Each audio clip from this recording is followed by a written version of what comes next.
দেশের কোটি কোটি ভাই বোনেরা, বিশ্বের সমস্ত ভাই বোনেরা যারা দেখেছেন, দোয়া করেছেন, সকলের প্রতি আমি আবার গভীর কৃতজ্ঞতা জানাচ্ছি।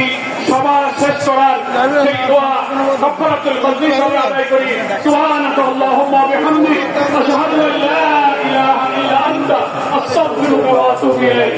আপনারা সবাই আমিরে জামাতের জন্য, আর যারা অসুস্থ হয়ে এখনো হাসপাতালে আছেন, যারা ইন্তেকাল করেছেন, সবার জন্য আমরা দোয়া করবো, ঠিক আছে? আল্লাহ তাআলা সকলকে সুস্থ করুন, নিরাপদে সকলকে যার গন্তব্যে পৌঁছায় দিন। আল্লাহুম্মা আমিন। আসসালামু আলাইকুম ওয়া রাহমাতুল্লাহি ওয়া বারাকাতুহু। এখন এখানে আসলে একটা আজান হবে, সাধ্যমতো এখানে সালাত আদায় করে আপনারা যেতে পারবেন। এখন আজান হবে।